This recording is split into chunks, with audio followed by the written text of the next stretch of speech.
प्यारे बच्चों, चलिए आज के क्लास में आप लोगों का हार्दिक अभिनंदन है। बच्चों आज हम लोग पढ़ेंगे 1947 का संग्राम या संघर्ष बच्चों समाप्त हो गया था। अब इसमें हम लोग पढ़ेंगे जो है 1947 में युद्ध में क्या कठिनाइयाँ आई थी, युद्ध की कठिनाइयाँ क्या थी, क्या पढ़ेंगे 1947 संघर्ष में युद्ध की कठिनाइयाँ। अब बच्चों देखिए इस संघर्ष को 1947-48 के संघर्ष को यानी आज़ादी के बाद जो पाकिस्तान का जो ये कबायली आक्रमण हुआ, इसको हम लोग जीत तो गए, हम लोग दिखाने के लिए हम लोग बच्चों विजय तो प्राप्त कर लिए, लेकिन वास्तविक विजय कहाँ मिली? अरे वास्तविक विजय तो तब मिली होती जब कश्मीर को हम बिल्कुल मुक्त करा लिए होते। ठीक है, कश्मीर को हम मुक्त करा लिए होते। कश्मीर समस्या तो ज्यों की त्यों बनी ही रही ना, लेकिन वही कंडीशन है कि आधा कश्मीर जो है आधे से कम यानी लगभग आधा, कुछ भाग पाकिस्तान में, कुछ भाग भारत में।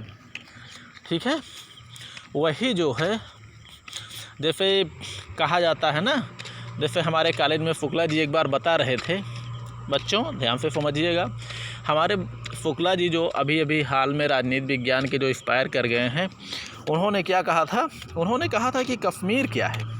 कश्मीर हम मानते हैं जैसे एक फिल्म की हीरोइन होती है, जैसे हम नायिका कहते हैं फिल्म की हीरोइन। ठीक है बच्चों, तो कश्मीर को उन्होंने एक फिल्म के हीरोइन की संज्ञा दी है, फिल्म या स्वर्ग की अप्सरा की संज्ञा दी है। जैसे अगर उस पर जो है, चूँकि जब वहाँ पर क्या हुआ, उस पर जो है विलेन ने अटैक किया, वो विलेन कौन है? पाकिस्तान। ठीक है बच्चों, विलेन ने अटैक किया, वो विलेन है पाकिस्तान, और विलेन ने अटैक किया तो हीरोइन ने अपनी जो है सुरक्षा की गुहार मचाई। सुरक्षा की गुहार सुनते हुए भारत जो है हीरो की तरह उसको बचाने के लिए पहुंच गया। ठीक है बच्चों, बचाने के लिए उसने हीरोइन को तो बचा लिया, लेकिन उसका दुपट्टा जो है पाकिस्तान के हाथ में रह गया। तो वही है आज़ाद कश्मीर, और वही है आज हमारा जो है हमारे यहाँ का कश्मीर, और वही है पाकिस्तान का कश्मीर। ठीक है बच्चों, इसमें उन्होंने शुक्ला जी जो भी हाल में एक्सपायर हुए हैं बच्चों, उन्होंने इस तरह जो है एक समझाने का एक वो बताया था कि जैसे कहते हैं ना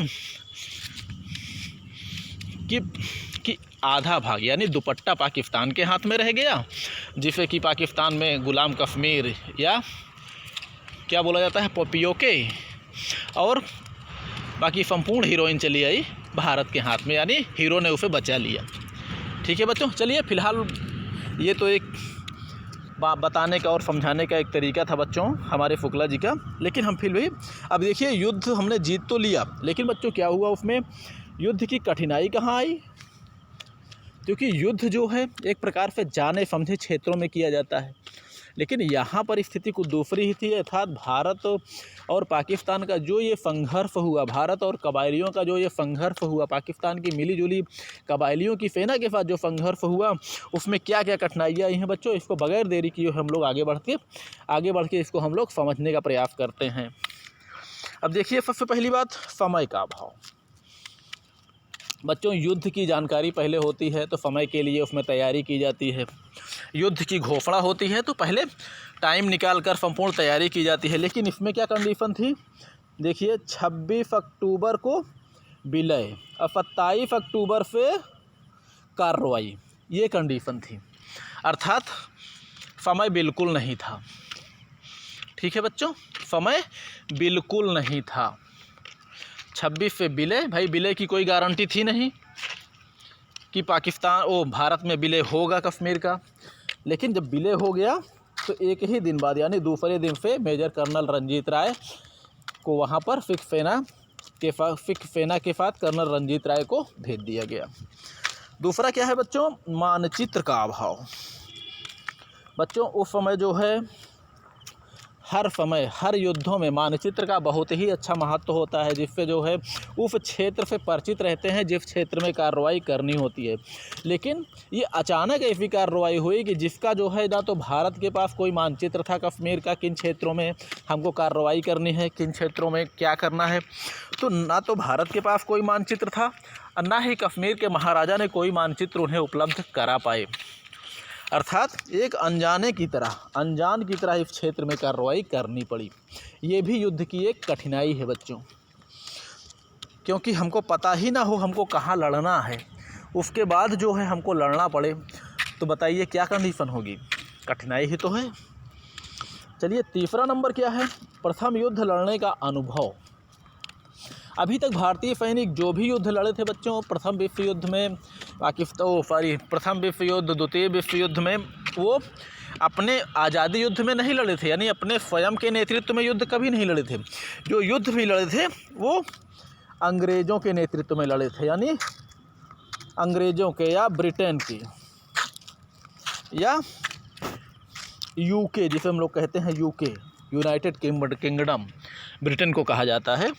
तो ये भारत ने अपने आज़ादी के बाद अपना आज़ाद प्रथम युद्ध लड़ा, ये इसका अच्छा अनुभव।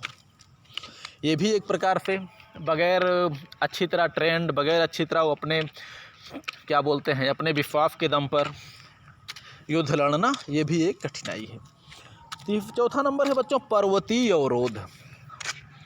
पर्वतीय अवरोध, अब देखिए क्योंकि पहली बात क्षेत्र में नक्शा नहीं है, समय नहीं है, मतलब मैप नहीं है, यानी कार्रवाई का मैप नहीं है, समय नहीं है।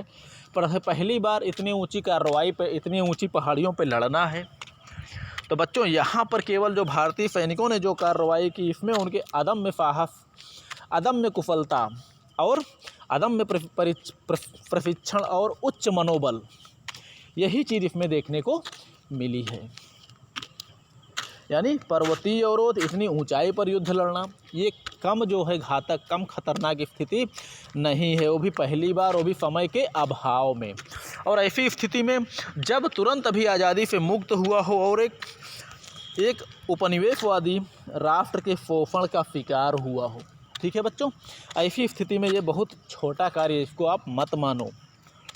जो कुछ भी संभव हुआ उच्च मनोबल और उच्च कार्यकुशलता के दम पर ही ये संभव हुआ है। अगला है बच्चों कठिनाइयों में पर्वतीय डिवीज़न का अभाव। अभी तक बच्चों ये कभी सैनिक पहाड़ों पर नहीं लड़े थे, इसलिए भारतीय सैनिकों के पास कोई पर्वतीय डिवीज़न नहीं था। ठीक, पर्वतीय डिवीज़न नहीं था। और जो भी युद्ध लड़े हमारे साधारण से थल सैनिक लड़े, पर्वतीय युद्ध कला में जो जिसको पर्वतीय युद्ध कला की ट्रेनिंग नहीं दी गई थी, हमारे ऐसे सैनिक जो है युद्ध लड़े थे। और ऐसे सैनिक हमारे इतनी ऊंचाई पर कार्रवाई करके संपूर्ण विश्व में एक नया कीर्तिमान स्थापित किया। यही वजह है कि भारत की थल सेना आज प्रशिक्षण के मामले में बच्चों, हथियारों की बात हम नहीं कहेंगे, अपनी कार्यकुशलता, मनोबल और जो है अपनी शारीरिक क्षमता के मामले में विश्व की नंबर 1 सेना मानी जाती है, विश्व की नंबर 1 फौज मानी जाती है। ठीक है। और हाँ, अगली कठिनाई क्या थी, निम्न कोटि के हथियार। बच्चों आप लोगों को मालूम होगा जिस समय जो है भारत ने ये युद्ध लड़ा था आज़ादी के बाद, उस समय हमारे पास कौन कौन से हथियार थे। वही हथियार थे बच्चों 303, जिसे हम लोग ऐसे भी लिख देते हैं 303। वही 303 जो आप लोग देखते होंगे कभी पुलिस वाले, अभी कुछ दिन पुलिस वालों को अच्छी राइफल दी गई है, FLR दिया गया है, लेकिन उसके पहले जो है वही पुलिस वाले आपको 303 गन लिए गांव में जाते थे। आप लोग देखे होंगे वो लकड़ी वाली बंदूक जिसे कहते हैं, है ना, पूरी नीचे से ऊपर तक पूरी लकड़ी लगी होती थी, जिसकी मारक क्षमता बच्चों बहुत ज़्यादा होती थी। अब उसको हम लोग ऐसे बोल देते हैं मजाक में लकड़ी वाली बंदूक, लेकिन वो एक प्रकार से वो प्राचीन मस्केट का ही एक रूप है। मारक क्षमता चूँकि इनकी ज़्यादा होती है, इनकी लकड़ी लगी होती है कि इनकी नली ठीक से जल्दी से गर्म ना होने पाए।